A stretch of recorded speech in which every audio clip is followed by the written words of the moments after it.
Okay, Ashley, can you hear me okay? I can, yes. Thank you for the introduction. Again, my name is Jose Buendia, here with Southern California Edison. I'm a senior project manager working in our building electrification group.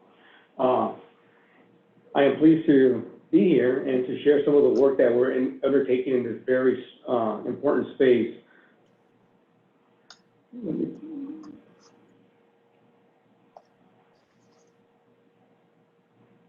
Okay, here we go. Well, Southern California Edison is advancing building decarbonization and aims to stimulate the market through the following efforts, which include building electrification measures into our EE programs, leveraging existing approaches and opportunities, and developing new ones. So basically, it's a little bit of something new, something old, and something borrowed. So today's topics, I want to touch on SE's Pathway 2045. I'll speak on our residential upstream space and water heat pump incentives that we recently launched. And then also I want to talk a little bit about our energy savings assistance application that we filed for the 2021-26 program years, which included a few innovative pilots as well as a BAB retrofit in the core program. I'll also give a quick highlight of a collaboration that we have with AEA and South Coast Air Quality Management District. And then lastly, I'll touch on a recently filed smart heat pump water heater program that's largely modeled after PG&E's Water Saver program.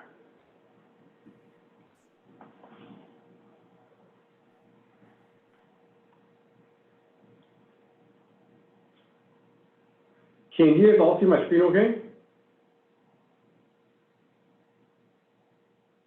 It looks like it's frozen. I don't think that your slides are advancing. There we go.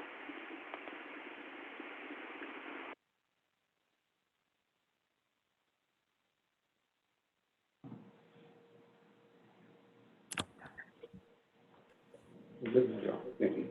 All right.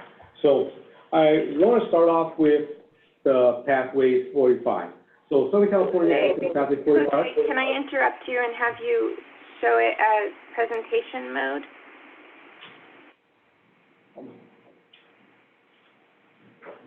Or slideshow format, they're saying?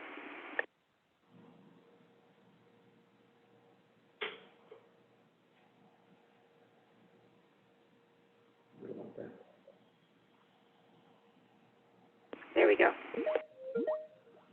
Oh, backwards. Okay, my screen's backwards. Okay, I got it. Thank you very much. I apologize for that. So, Southern California Edison's Pathway 45 is our vision for a clean energy future. Reducing GHG emissions is critical to address the growing impacts of the world's climate crisis, like extreme weather across the country and globe, and increased wildfires here in California. So let me advance here.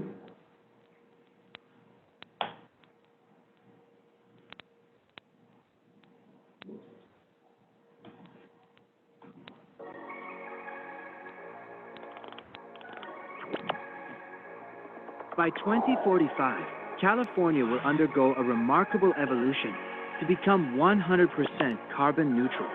The state will zero out the CO2 emissions that are a leading cause of climate change.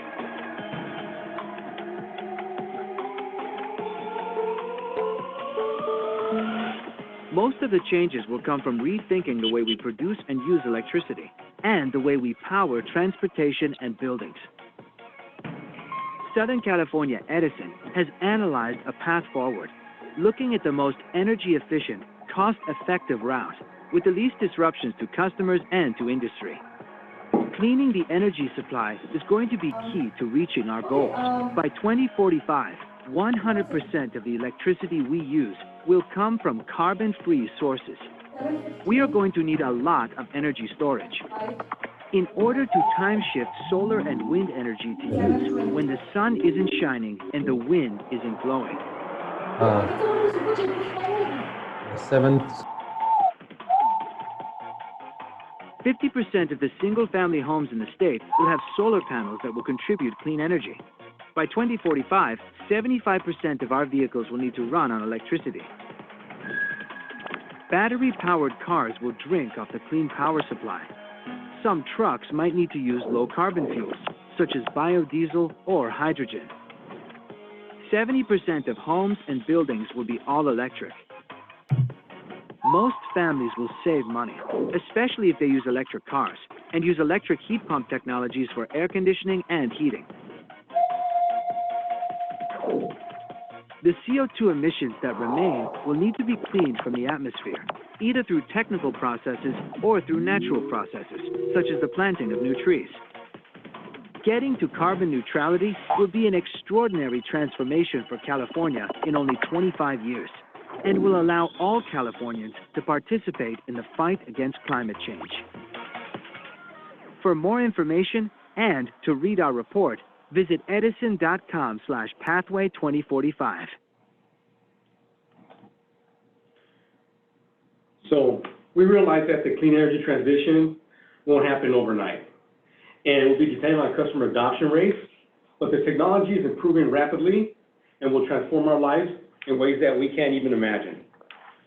So one of the key areas of our Pathway 2045 is electrifying 70% of all space and water heating in buildings by 2045. So again, some of the challenges that we have there, some of you are well aware of, the lack of customer awareness, contractor awareness, the availability of the product, the cost of the technology, but also, we need to have easy to access incentives and financing. There's also opportunities that I see, opportunities here that heat pump technologies offer more cost-effective operating solutions as compared to gas and electric appliances that are available today. Also, there's demand technologies that can be leveraged to avoid peak times and be able to allow customers to use cleaner energy when rates are more conducive or lower for them. And again, the advances in the technology will help to make these advances more efficient. Again, we haven't even touched on the health benefits that an all-electric home can provide and the overall cost savings that most customers will achieve. And again, this is focused on retrofit, but if we touch on new construction, the building cost for all new electric homes can be less than mixed fuel new homes. So when we look to implement programs or design programs or strategies, some of the things that we talk about here internally about some of the guiding principles, and again, some of these are leveraged from some of the work that we've done with some of the colleagues and we've collaborated on with stakeholders, is we want to make it simple. We need to make sure that it's easy to understand by everyone involved, everyone engaged, stakeholders and all. We want to leverage upfront incentives wherever possible, so upstream, midstream type of approaches, direct install, if possible. We want to engage the supply chain throughout this process. We understand the importance of that, and we'll show through our work how we've done that. Ultimately, we want to stimulate the market. We want to make sure that we gain traction in this space by all those involved. But at the end, we want to win the hearts and minds of the end user. So we want to make sure that they have positive experiences through this technology. We want to make sure that the contractors who are doing the installations are well trained so that they can communicate that information to the customer and make sure that the installations resonate with what is needed for that customer so that they can achieve the savings and achieve the comfort levels that they necessarily need so that they can go out and tell a friend. Like any other type of technology, if they have a bad experience, they're likely to tell 10, 20 different people, but if they have a good experience, they may only tell a handful. So, we want to make sure that as we roll out these new technologies, that we're taking those precautions so that as we deliver these measures, that everyone involved, is having a positive experience so that we are winning hearts and minds. So, The first topic we'll talk about is our upstream incentive that we've recently launched for both space and water heat pumps. So I'll give you the main page that everybody always asks us first. They want to know what the incentive levels are. So I'll put those up on the front page. So again, the idea here is to make it simple. By leveraging upstream incentives, we enable the contractors to go into their local distribution center and load up their truck, so to speak, with equipment at a reduced cost, significantly reduced cost, and then they can go ahead and allow them to pass those savings on to their customers. This approach also, partners with the supply chain. We can coordinate contractor recruitment, training, and also coordinate and collaborate on promotional activities. So this model, was developed, and it's not a new model. It's a model that's been used in the past, but sometimes you have to go back to basics, and I think that's what we did. We spent about 1.5 years engaging different stakeholders, and what we came up with by working through some of the manufacturers, distributors, and some of the other market stakeholders is that they overwhelmingly wanted an upstream model because it made things more attractive for everyone to participate, facilitated the process, and negated the need for a paper rebate or a mail-in rebate or a customer having to wait for that check to come through the mail.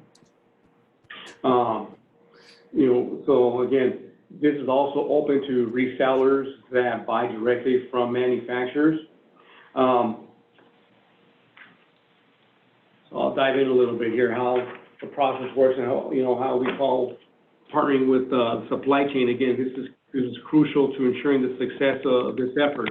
So, again, before I get too far out, this is a stopgap measure. I want to make sure that we understand that because we're implementing this measure under our PLA program or our single family rebate program that's going statewide through San Diego. So whether they launch at the beginning of next year or the middle of next year, we wanted to have something out in the street so that we could prime the pump and get traction and begin doing installations and getting contractors trained and getting others involved so that when that statewide program launches, we will already have some movement in this market. So I wanted to make sure that I was clear on that, and I felt that important. But the way this process works, or the way we approached it at least, is that we would work with manufacturers to help us recruit distributors and resellers in the cases where they sell directly to some resellers, some big boxes. We execute some agreements with the manufacturers and or distributors, depending who the channel is. We allocate funds, guaranteeing them payment based on their forecast. So they give us a forecast of what they could do for that year. That's what we're going to make them whole on. Again, then we reimburse them for product that they sell. So again, this is not a stocking program. This is a program that incentivizes customer participants for product that is actually sold. We will then market and promote these incentives so that they're widely known, and we can draw attraction and drive customers to actually ask for these types of technologies. So it's both a push-pull type of approach. The manufacturers, distributors will help recruit and train contractors. So one of the things that we did when we went out to these manufacturers and distributors is give us your top 10 contractors, guys that are familiar with the technologies that can roll trucks that we can get up running quickly. And then as we do that, we can work to train others that are in the industry but haven't installed any heat pump technology. So both the HVAC and in the plumbing trade, you have folks that have worked in the industry for years but haven't installed a single heat pump type or equipment. So again, that's the challenge that we're facing. By offering our incentives, we can now encourage these distributors and or resellers to stock and maintain inventory because they can move it quickly. They can upsell to the higher efficiency heat pump equipment and pass that on to that contractor at that discounted pricing. From a contractor's perspective, now they're more willing to engage customers and be willing to upsell heat pump technology. So when they're sitting at that customer's kitchen table and they're doing their good, better, best scenarios, we hope that moving forward, one of those options is a heat pump option. And as they do and close that transaction, that the incentive levels that we offer make that price point more competitive so that they can do the installation and cover the ancillary costs that may go along with additional electrical work or plumb work that may be required through some of these activities. So again, some of the benefits to this approach, again, we developed it in consultation with the supply chain and other stakeholders. At the end of 2018, we actually brought in a large group of folks. I think there was over 60 folks present here at one of our SE facilities, and we had an all-day charrette to work through all these details, gain feedback. After that, we've worked on it for another year, going back and forth, trying to pinpoint some of the details, not only for this program, but some of the other activities that we're working on. But again, it also engages and creates buy-in from the supply chain. Again, that's the manufacturers, distributors, and contractors all the way down the line to ensure success. It aims to identify, like I noted earlier, to leverage some of the high-performing contractors for a fast start, so we can get out of the gate quick. It leverages existing manufacturer and distributor training to help develop and grow a new base. So again, you know, the utilities will host trainings from time to time, but we can't profess to be the experts at that area. What we can help do is complement the existing technical aspects of the training with training that helps support the benefits of heat pump technologies, helps contractors understand some of the rate benefits and things of that nature, which we're working on. But at the end of the day, the technical training, we'll leave that to the experts in the manufacturers who, you know, put this product together, and distributors who sell the product and do these trainings on a regular basis. But more importantly, again, it facilitates the process and keeps it simple by eliminating the need for end user rebates. We've heard that louder than anything else, that the end user rebate submission was what was slowing down the participation rates from some of the other programs. So again, by having an upstream model, the rebate is instant, the buy down. So we expect that incentive or that buy down to be passed all the way down the line to the end user, so that they can procure product at a lower price point and make it more competitive with other products that are out there.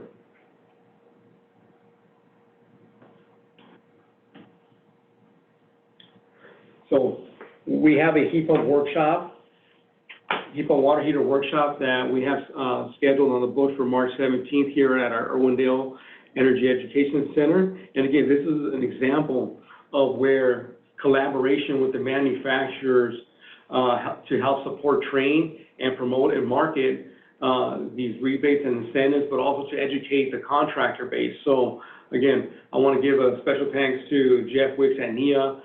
He's been extremely supportive in this effort, and I know that a lot of us, you know, rely on his work, but rely on one another. And again, also thanks to A.L. Smith, Bradford White, Ream, and Sandin, who are helping support put this event on. And if you guys haven't registered, you guys are welcome to all participate in this event. But again, the goal is to bring in as many of the contractors that are out in the market, code enforcement officials, builders, and other trades that are involved with this, I think, to learn about heat pump technologies, the benefits, but also our incentives and how they can use them in their day-to-day work so that they can promote the technology and increase their business. So what's next for this approach? So, you know, as you saw, our incentive levels were kind of capped out at some of the lower SEERs going up to SEER 18. We're working on work papers to be able to incentivize and encourage and drive customers to some of the higher SEER levels for the HVAC equipment. We're also working on work papers for commercial heat pump water heaters, 120-gallon, 100-gallon type units. We're also looking to include the split system CO2 heat pump water heater systems and give them value for the GHG reduction also. Marketing and education, so we're supporting the BDC Consumer Inspiration Campaign. We're also planning on local marketing campaigns that include digital, CTV, social, and so on. We've been approached and we're open, and I think this is an avenue that we're going to pursue, is working with the manufacturers and have co-branded marketing with them. They already have, in some cases, budget, and they have campaigns that they've already had planned. So, opportunity for us to co-brand those in our service territory to generate more activity. So we're looking at pursuing those efforts.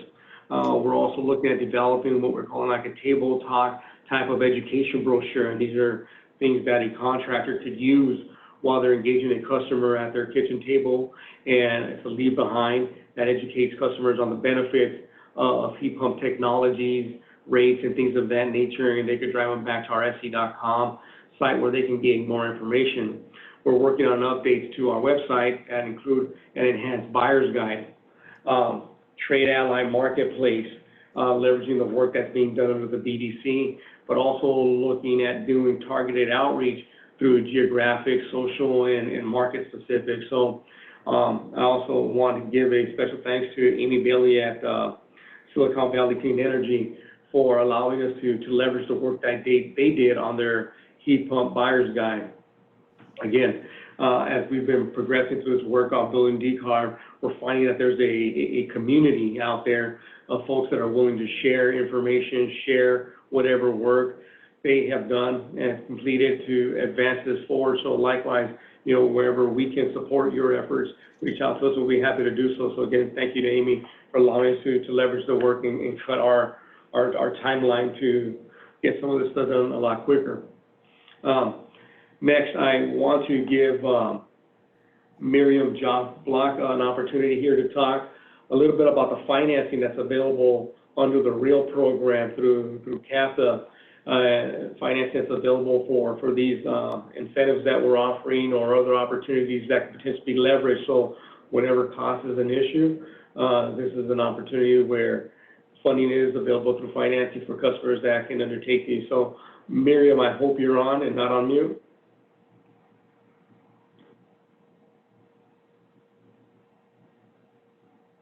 Okay, I'll talk to her slide. So again, the REAL program is a program that's administered by the state of California in partnership with the IOUs.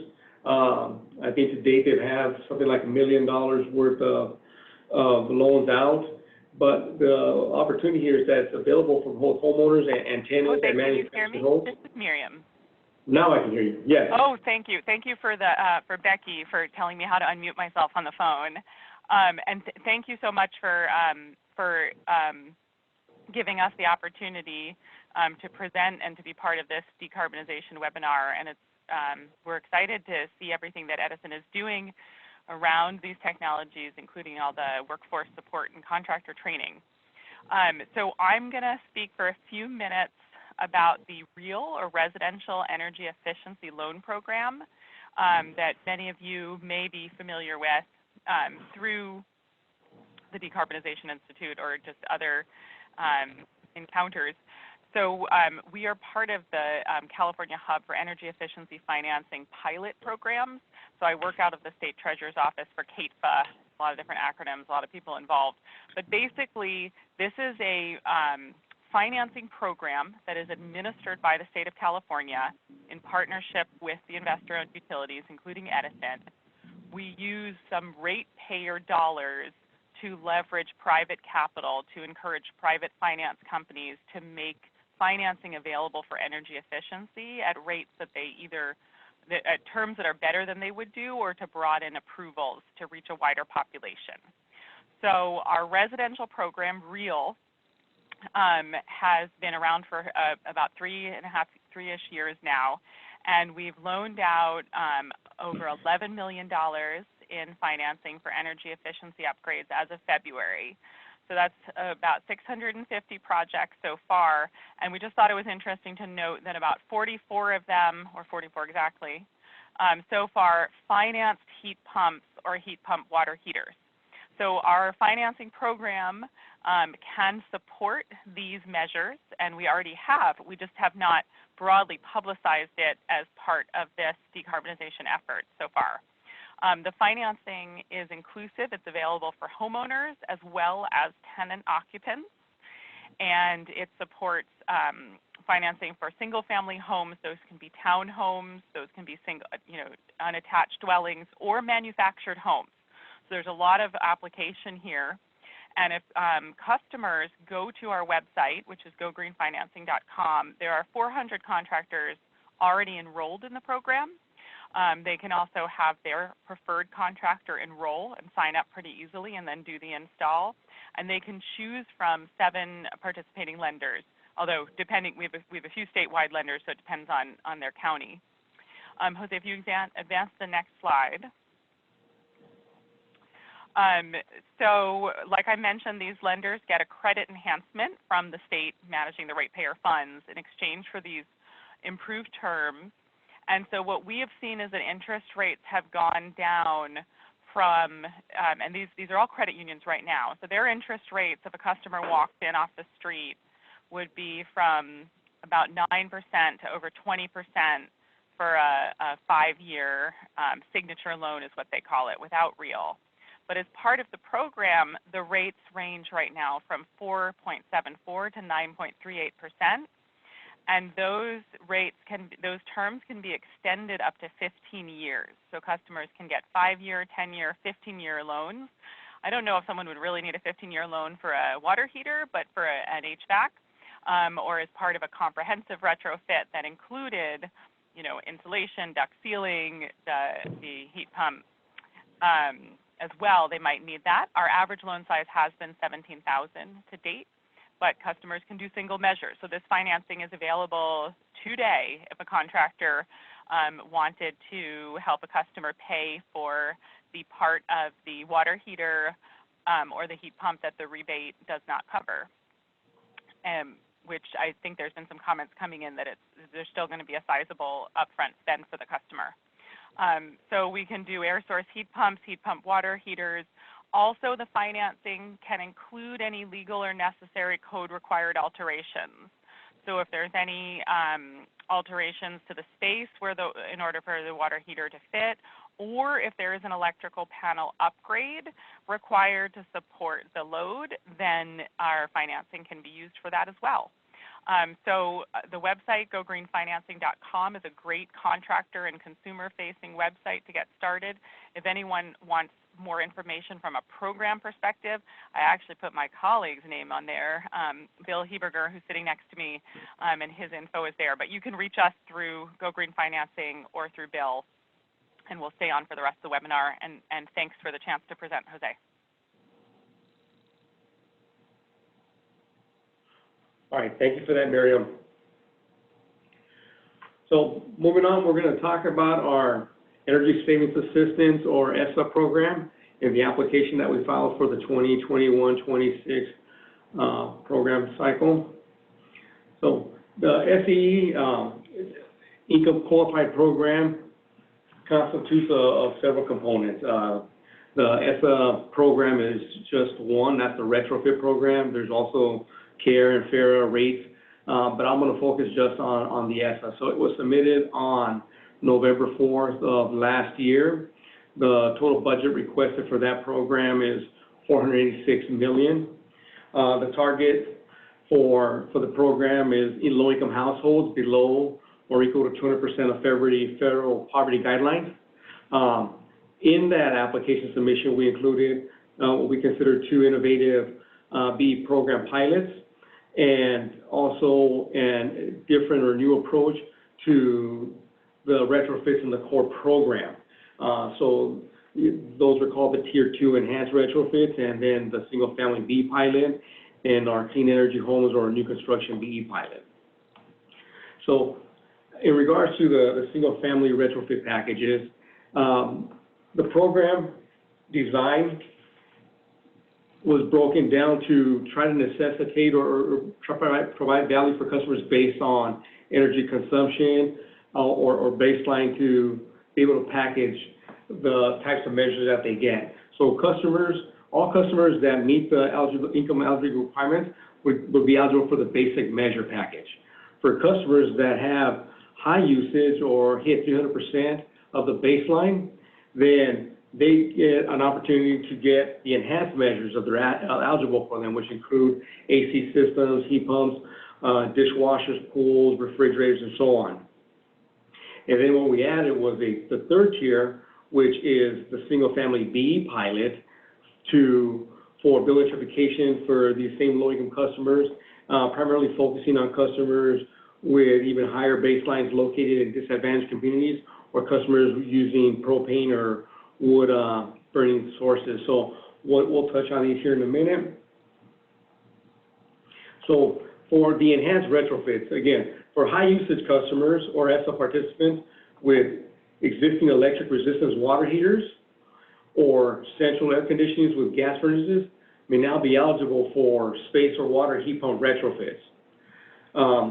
So why that's important is in the past, if a customer had an end of life or a really inefficient electric water heater, we would offer things like pipe wrap, maybe some water measures, but we wouldn't really service the water heater.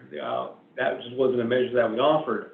So in our new program application, what we submitted is for customers that meet the requirements, we could potentially install heat pump water heaters and give them the energy efficiency benefits that come from the heat pump technology compared to electric resistance water heater.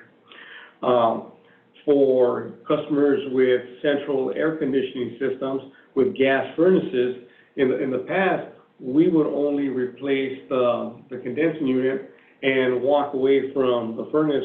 The gas company may or may not replace it at that time.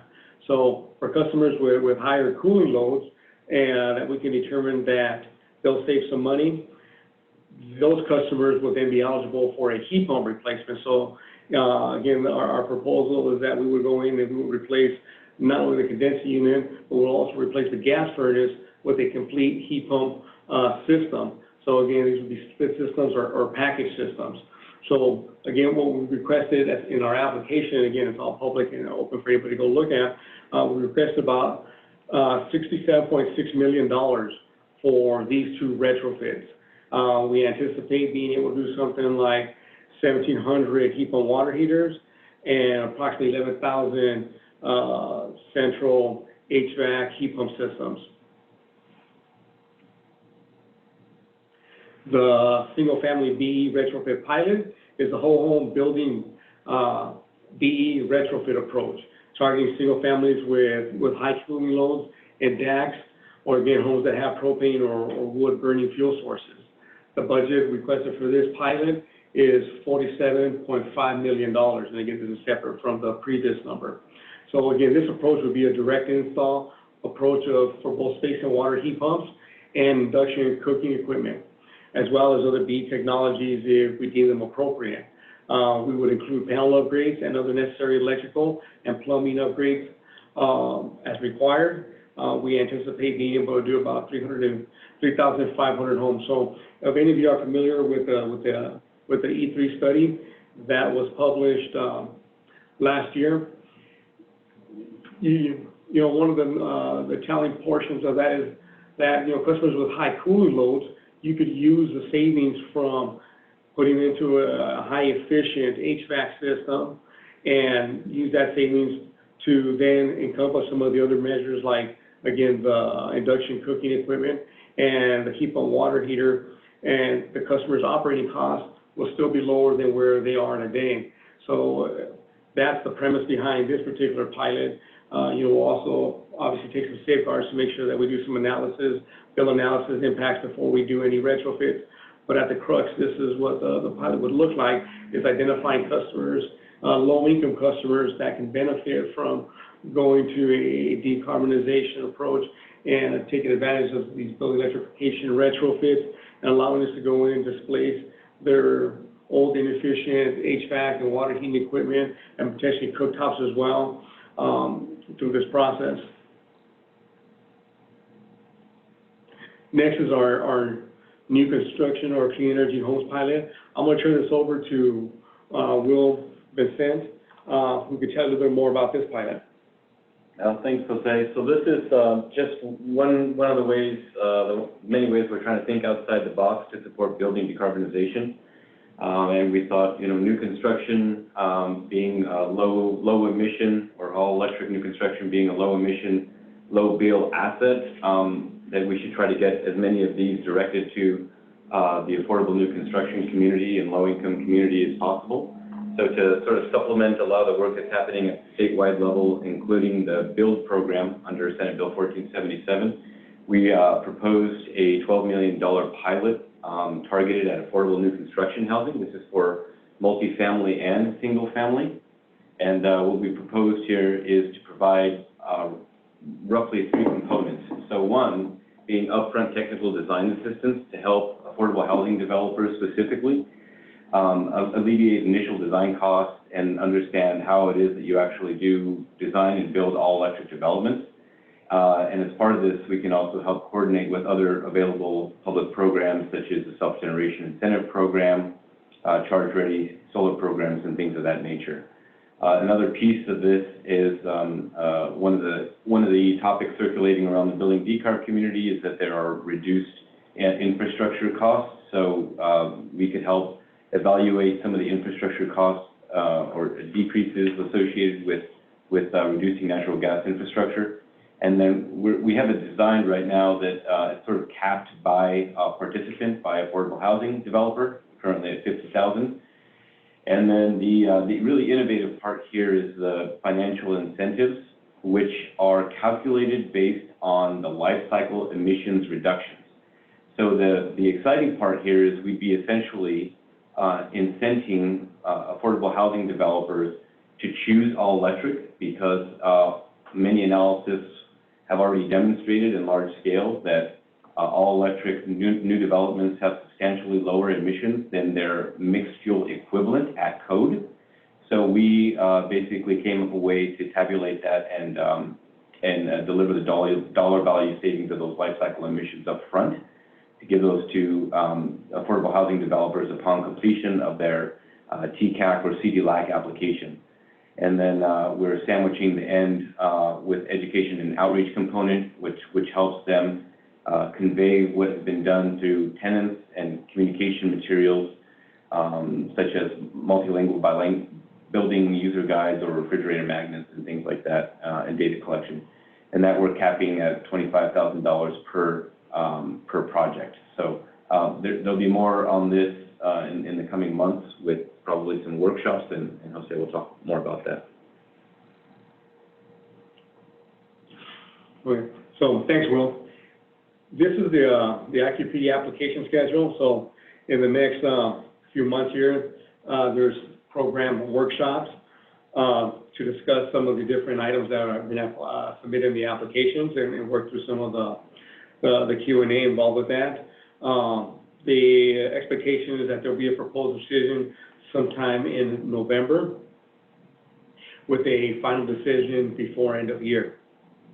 So again, if you guys want to follow that proceeding, you guys can go to the BDC website and navigate your way there. Okay. All right. The next program I'm talking about here is one that's with South Coast Air Quality Management District. And this project here is actually just one project that was awarded out of $47 million awarded by SCAQMD to implement and demonstrate cleaner technologies and fuels to reduce air pollution. These funds came from projects, from air quality penalty settlements, mitigation fees, and other sources. The amounts for this project is $7.7 million, and it was actually awarded to the Association of Energy Affordability, AEA. They reached out to us and asked us to support their effort, which we, gladly agreed to do so. The target for this project program is existing low-income multifamily affordable housing. The goal is to displace combustion-based equipment with electric heat pumps and induction cooktops. And again, it's another whole building retrofit type of program. where SCE is going to provide some support is through coordinating SCE program services and measure incentives. So when we originally signed up to provide support for this program, the fuel sub ruling was not final or was still, being worked on, so we didn't have incentives. We were only going to really provide support and being able to support them with benchmarking, EM&V, and perhaps with some of the workforce development and training activities. But since then, the fuel sub, and now that we have incentives, we can go a lot deeper than we originally anticipated. So again, beyond leveraging our ESSA program wherever possible, now we could also leverage the incentives that we have through our various programs to help stretch those dollars as much as we possibly can to serve a greater population of homes or units in multifamily than we had originally anticipated. So we're looking forward to this one to kick off. I know there's been going some back and forth with the contracting, but again, this is one that we're very excited about because it does include some of the newer technology that we're looking to learn from, namely the central heat pump water heater systems. So that's also included in this particular package. The next one is the Smart Heat Pump Water Heater Program. So again, this one here is basically modeled after PG&E's Water Saver program. It's a behind-the-meter thermal storage program. Again, this is something where if somebody has a good idea, then we're probably better served just following suit. So I want to thank Ben Brown for his help at PG&E for helping through this and providing whatever information he has so that we can put this down. Again, we filed our program on March 2nd, just a week or so ago. And again, the programs will prioritize low-income public sector for both residential and small business customers. The idea behind the program is really to allow customers to add or make their existing water heaters or newly installed water heaters smart water heaters by adding control communication equipment and allowing them to load shift their water heating to when rates are lower and decreasing the need for energy during peak times. Again, customers are not necessarily interested as to when their water is heated, just that they have hot water when they need it. And this approach and this program will allow them to accomplish both, have better rates, reduce their bill, and still have hot water when they need it. The incentives also plan to have our pay for performance incentives to encourage customers to really eliminate their hot water use during the peak evening hours to allow us to do so. So it gives an opportunity to shift or shed as appropriate. Again, this program will seek to leverage incentives from the other programs to buy down the base cost for the heat pump water heater equipment, and the funds for the program will hopefully be utilized to just cover the delta or the cost for adding the smarts to the water heaters and allow us to serve many more customers.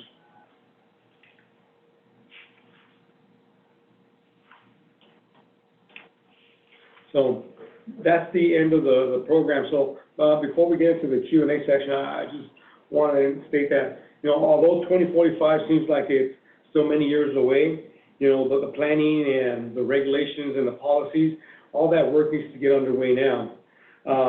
Decarbonizing California, the economy is only going to be successful if the transition remains affordable for all customers, including California's most vulnerable customers. It may be said that it can't be done, it's too expensive, and the technology is not available. But when we think about other transitions, such as the cell phone, how many of us had cell phones 25, 30 years ago? And now, how many of us looked at our cell phones during this webinar already? How many times did we do that? So, again, I think utilizing kind of that, we can make it happen if we put our minds together. And again, there's just some small steps towards that bigger vision. Thanks again for listening to the webinar, and I'm open to answer whatever questions you may have, and we'll go from there. Thank you so much, Jose. This has been great. Just as I suspected, we've had a very robust chat happening while you've been talking, and we've got tons of questions pouring in. So I'm going to do my best to get to all of them. So let's start with a question from Catherine. Do you pay for incentives regardless of whether the heat pump is replacing a NG system or an existing electric system? Yes. So we're going to pay for both electric and gas conversion. So what we're utilizing is the most current RAS study seen being at the 2009, so the current one is not out. So we'll use those splits for our service territory, and we'll claim gas to electric savings based on the proportion of the RAS study, and then the electric for the balance. Okay, great. Alice is wondering, how do customers know they're actually getting past the full value of the rebates, or is it up to the contractor to determine whether they want to keep all or a portion of the rebate? That's a great question. So, and that's one that's actually come up quite a bit. So one of the things that we are going to do in our marketing material, we're going to publish the incentives. So it's going to be on our website and all the marketing collateral that we put out. We're going to put out what the incentives are. So again, that $1,000 heat pump water heater incentive will be published. So again, these are the things that we worked out with the manufacturing distributors as we sign them on to our program. That makes sense.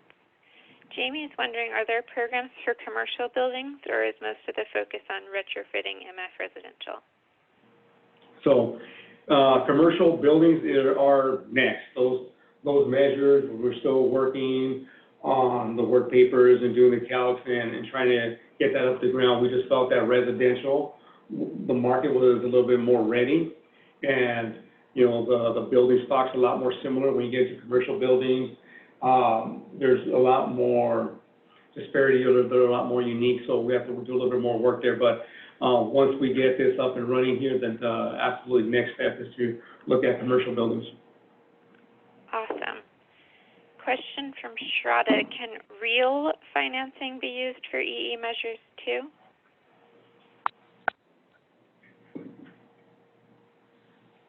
This is Miriam from CATFA. Yes, REAL is designed to be used for energy efficiency, and heat pumps, water heaters and heat pumps are only a couple of the hundreds of measures that can be installed.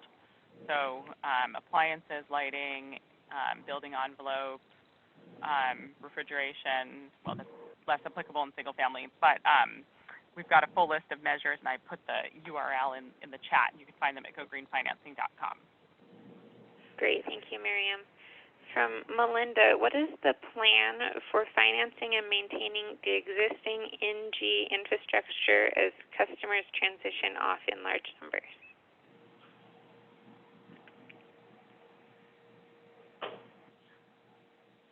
I'm sorry, can you repeat that one more time for us?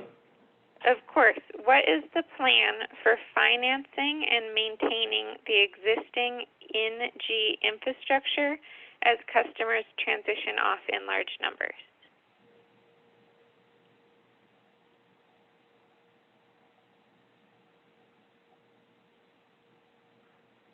This is Will from SoCal Edison. I got to say that's a super good question. I think we're all sort of battling with right now. And maybe the other attendees on the call may be better suited to answer that. But it's on our radar as something to address. And you know, we're working with definitely PG&E and SDG&E on how to best approach that in a sort of nonpartisan way. All right, let's take another question. As far as customer point of contact on SSH, who does the end user contact to get stuff rolling? For example, a language-limited low-income elder who's been in their home for years and who needs to update their water heater.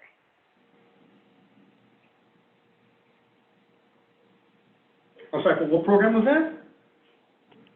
SSH.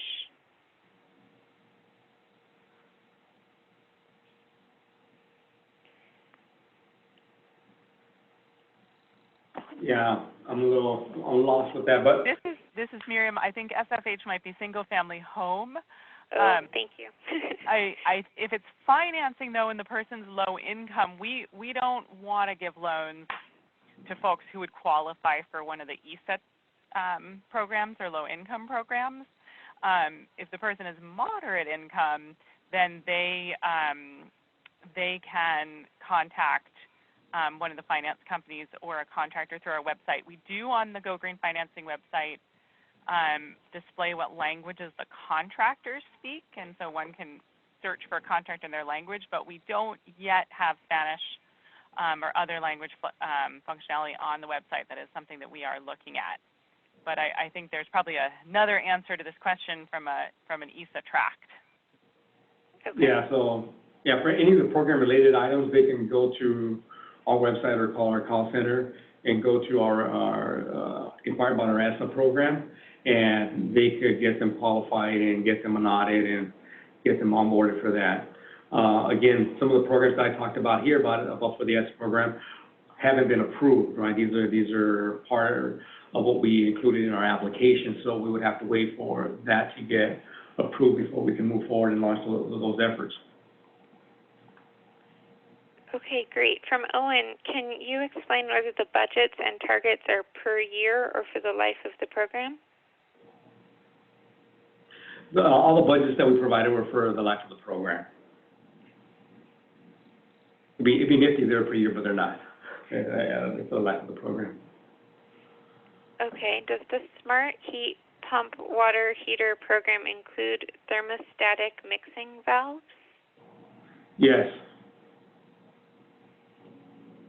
Yeah, so that would be part of the incremental cost. So it would be the controls, the programming, the thermostatic mixing valves, and everything else that entails to, again, add the smarts to the water heaters. Okay, could you briefly clarify which of the programs presented are approved versus proposed and awaiting approval? So the program that's ready to go are the upstream incentives that I talked about. So I'll do this.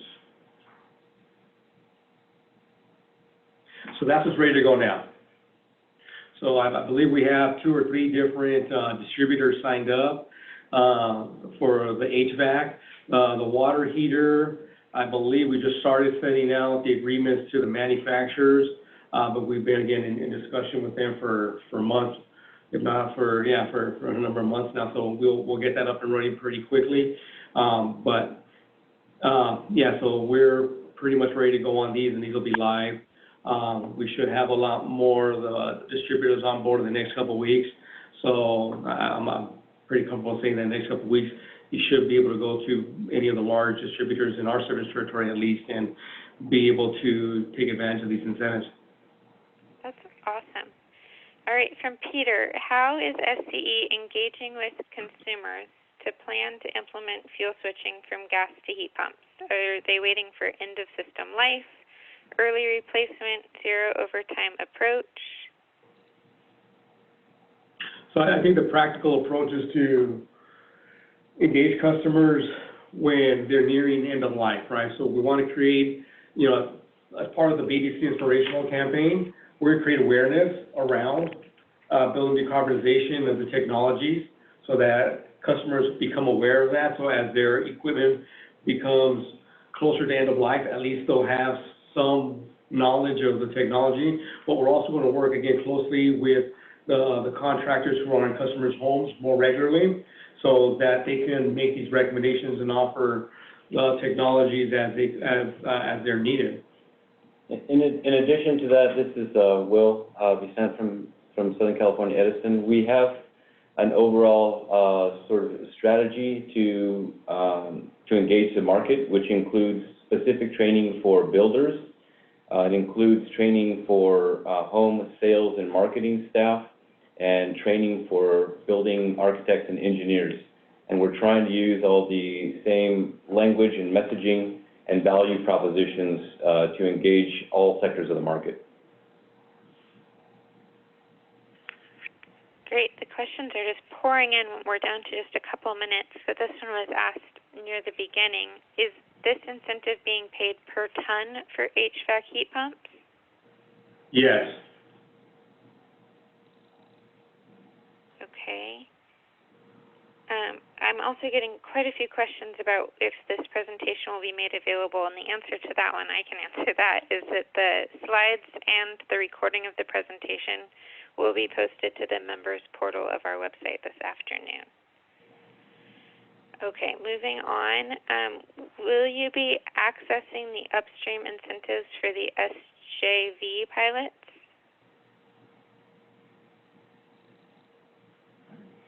The San Joaquin Valley pilot is being asked, and that's being operated by us by a separate fund. So those are different incentives.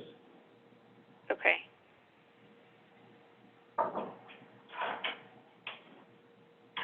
All right, I think we've gotten through most of them. Are there any burning questions that you just have to have an answer to in the last minute while we have Jose?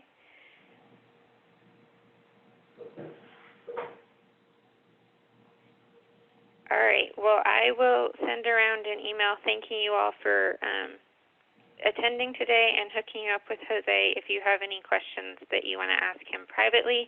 Thank you again to the SCE team for giving us your hour. This was great. And thank you all for joining us. Thank you for having me. I appreciate that. Thank you so much. We'll see you guys in a couple weeks for our next BDC Presents. Have a good day, everyone.